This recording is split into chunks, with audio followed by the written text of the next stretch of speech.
주님께서 여러분과 함께 마르코가 전한 거룩한 복음입니다.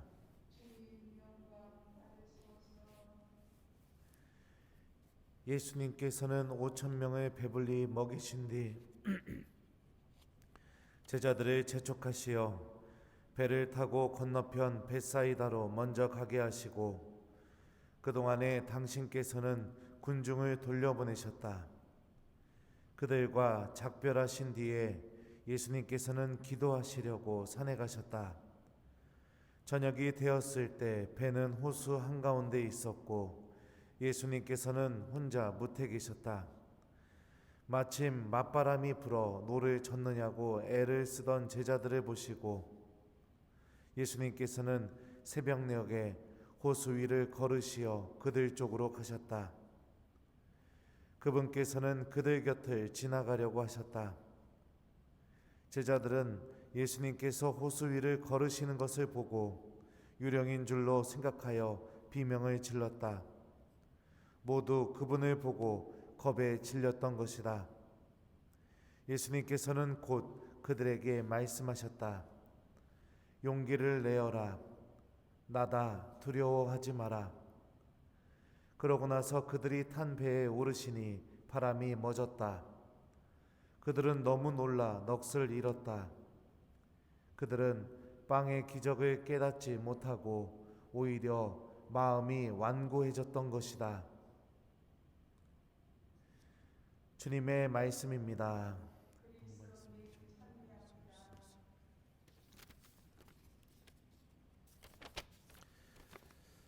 오소서 성령님. 그들은 빵의 기적을 깨닫지 못하고 오히려 마음이 완고해졌던 것이다. 안녕하세요. 예, 새벽부터 고생이 많으십니다.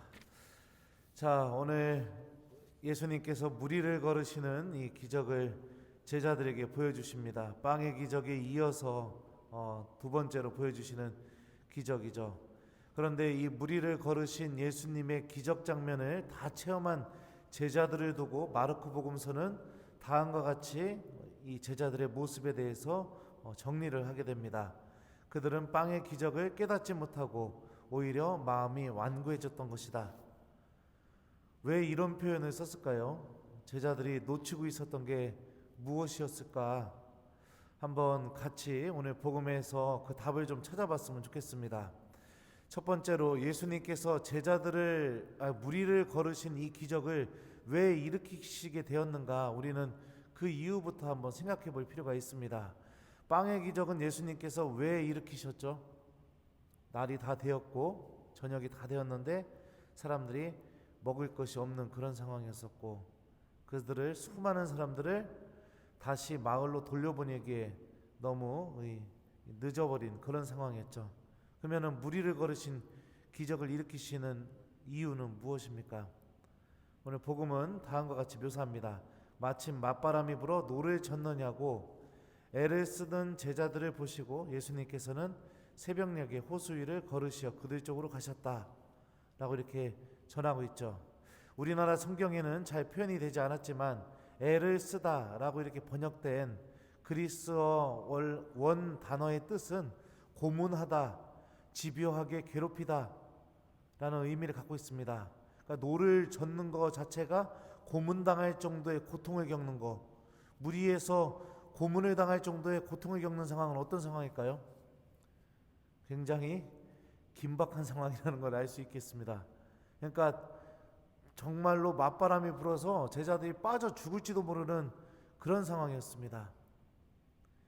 그런 상황에 놓이게 되었을 때 예수님은 제자들을 구하기 위해서, 그들을 살리기 위해서 무리를 걸어서 그들에게 다가가신다는 것을 오늘 복음을 통해서 알 수 있습니다.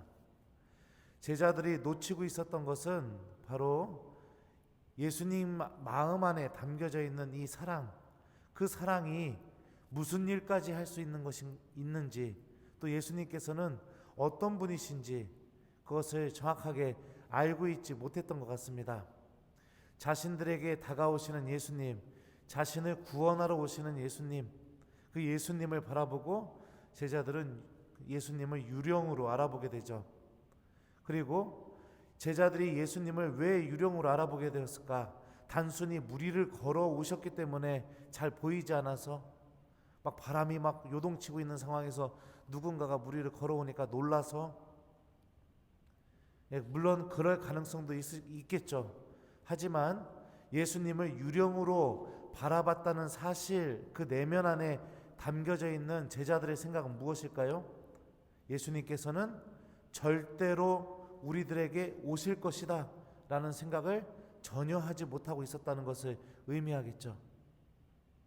예수님께서 우리들을 구하시러 오실 분이라는 생각 자체를 아예 하고 있지 못했기 때문에 무리를 걸어서 오시는 예수님을 바라보면서 예수님을 유령이라고 이렇게 알아보게 된 것처럼 착각하게 된 게 바로 저는 그 이유라고 생각합니다.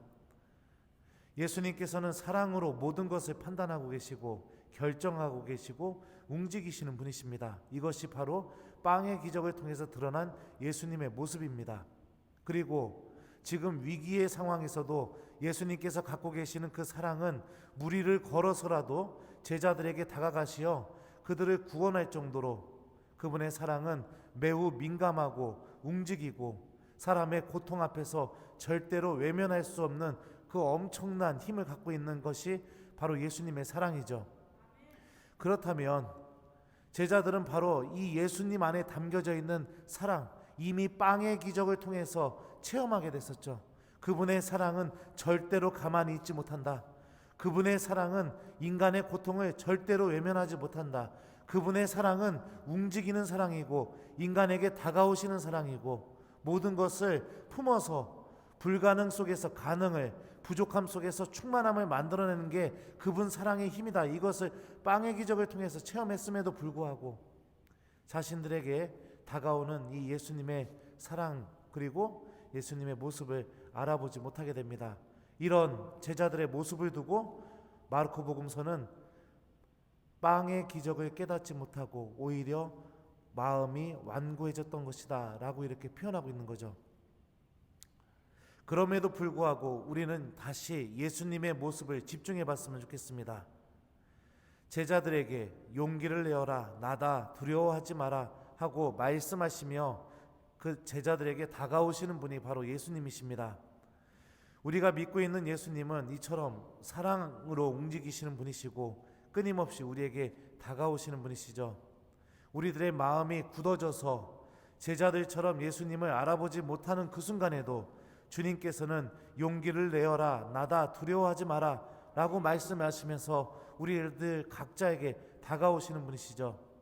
인생의 풍랑 속에서 시달리고 아파하는 그 순간에도, 수많은 것들이 우리들을 뒤흔들어 놓는 바로 그 순간에도 고통과 아픔, 그래서 하나님마저 잊어버리게 만드는 그런 상황 속에서도 예수님께서는 무리를 걸어서 그 우리들을 흔들어 놓는 그 모든 것을 지배하시고 제압하시면서 나에게 다가오시는 분, 그래서 나의 영혼에게 용기를 내어라, 나다, 두려워하지 마라 라고 말씀하시는 분이 바로 예수님이라는 것을 기억했으면 좋겠습니다. 우리들 또한 제자들처럼 여러 가지 이유들 때문에 또 상황들 때문에 예수님을 알아보지 못할 수도 있습니다. 마음이 완고해져서 또 내 마음이 닫혀 있어서 나에게 다가오시는 예수님을 외면하고 또 제대로 알아보지 못하는 그런 순간들이 찾아올 수도 있겠죠. 하지만 그럼에도 불구하고 주님께서는 나에게 오십니다. 그럼에도 불구하고 예수님께서는 나에게 용기를 불어넣어 주시고 나와 함께 계십니다. 이게 바로 무리를 걷는 기적을 통해서 드러나고 있는 예수님의 또 다른 모습입니다. 우리들 모두가 오늘 복음 말씀이 전하는 것처럼 나에게 다가오시는 예수님을 좀 더 알아보고 그분 안에서 생명을 찾으려고 노력하는 마음이 필요합니다. 제자들처럼 우리들은 언제나 부족하고 나약하지만 주님께서 나와 함께 계시다는 그 믿음이 우리들을 지켜줄 거라고 생각합니다. 숙제 주겠습니다. 오늘 하루 무리를 걸으신 예수님의 기적을 기억하시면서 여러분들 힘들고 어려운 순간마다 또 하나님을 내가 잃어버린 것 같은 그런 순간마다 좌절하지 마시고 이런 나에게 예수님께서 용기를 내라, 나다, 두려워하지 마라 하고 말씀하시면서 다가오신다는 것을 기억하는 신앙인이 되었으면 좋겠습니다. 오늘 하루 힘들 때마다 성호경 좀 이렇게 그으시면서 예수님을 잊어버리지 않으려고 노력하는 오늘 하루가 되어봤으면 좋겠습니다. 그들은 빵의 기적을 깨닫지 못하고 오히려 마음이 완고해졌던 것이다. 아멘.